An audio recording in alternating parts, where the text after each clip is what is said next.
Comisión de Salud de la Legislatura empezó el tratamiento de este proyecto de ley, ¿no es cierto?, para la ley de residencias en sistema de salud.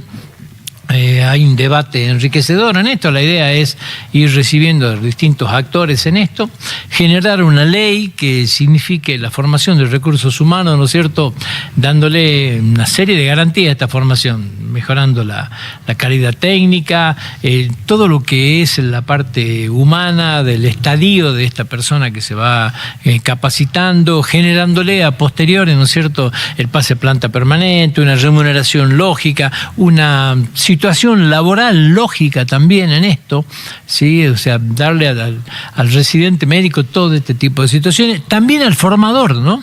O sea, porque la ley esta también tiene un capítulo especial para el formador de recursos humanos, o sea, quien da las clases de residencia médica.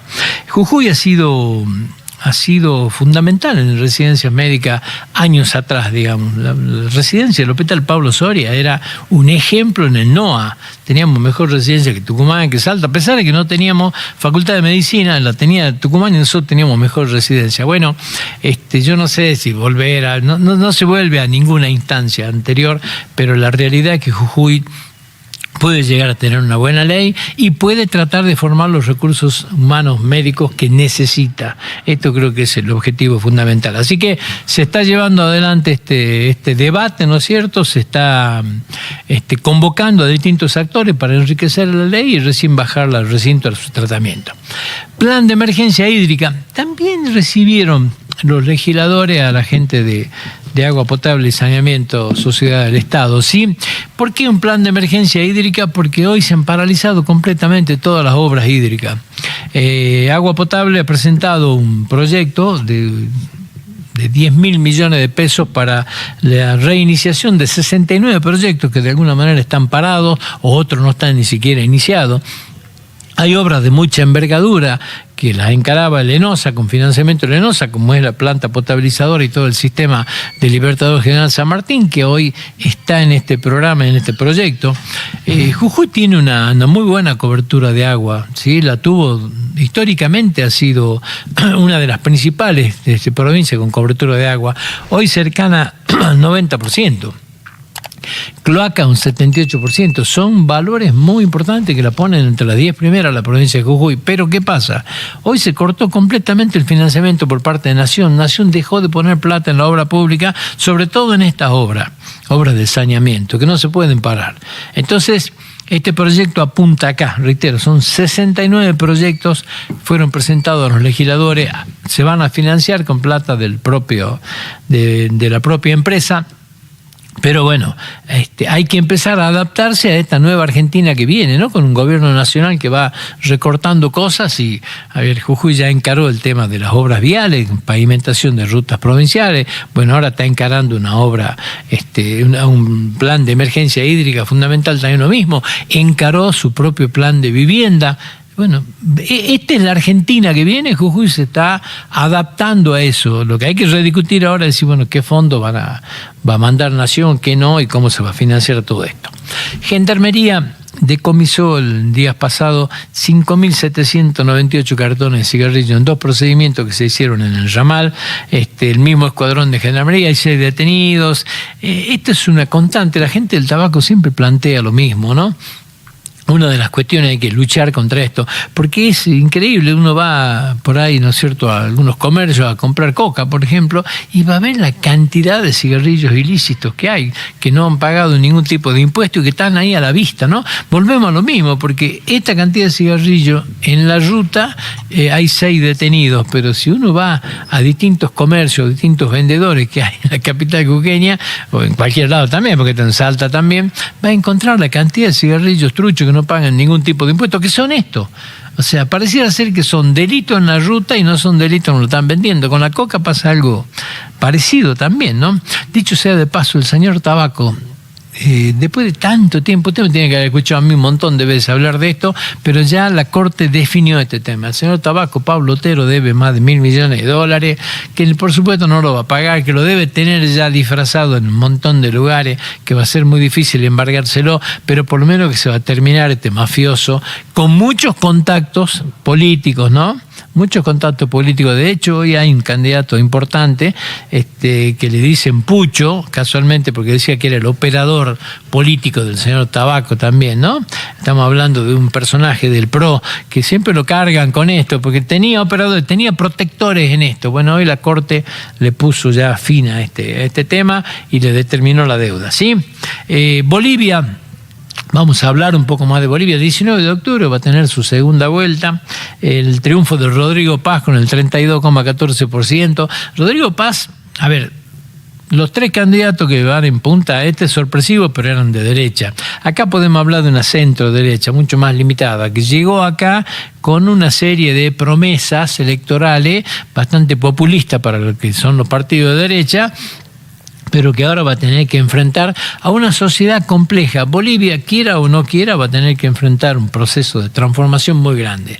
Tiene el 85% de su economía en negro, nosotros con casi el 50% estamos de la nuca.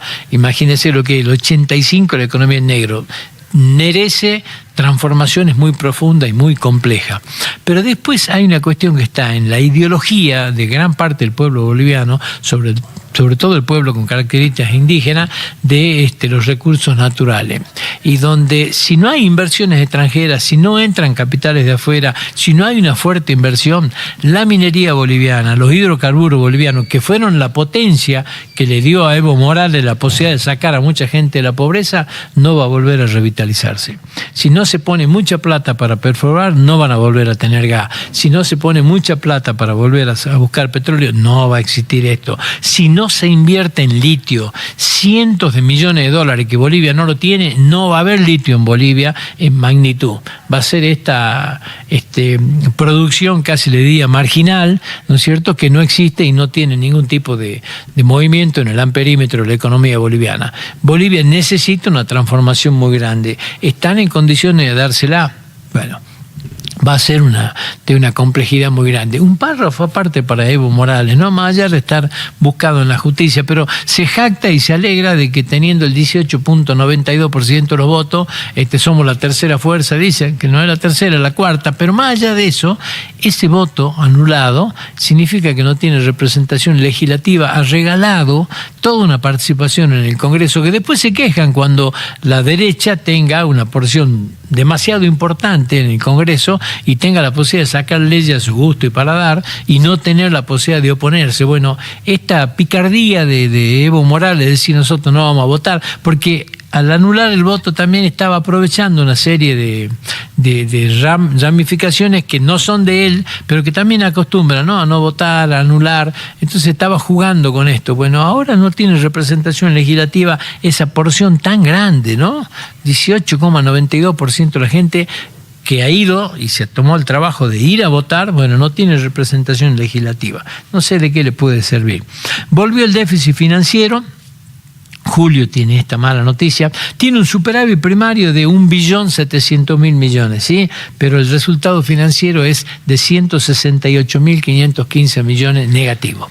¿Por qué es esto? Porque se han pagado intereses por 1.917.000 millones. Esto es lo que hablamos de lo que está pasando con la deuda en pesos, que nos escuchó muchas veces en esta columna, ¿sí? Que están pagando tasa elevadísima para contener la inflación. Y bueno, es el tema. A ver, ayer el gobierno salió a congelarle a los bancos 3.788.000 millones. ¿Qué hizo? Le emitió un bono, ¿no es cierto?, a los bancos, un título de deuda que tienen vencimiento en noviembre, y le dijo, bueno, obligatoriamente lo tienen que tomar. Sí lo pueden utilizar como porción de los encajes, digamos, para liberar un poco de plata. Pero la realidad es que le paga una tasa del 50% anual.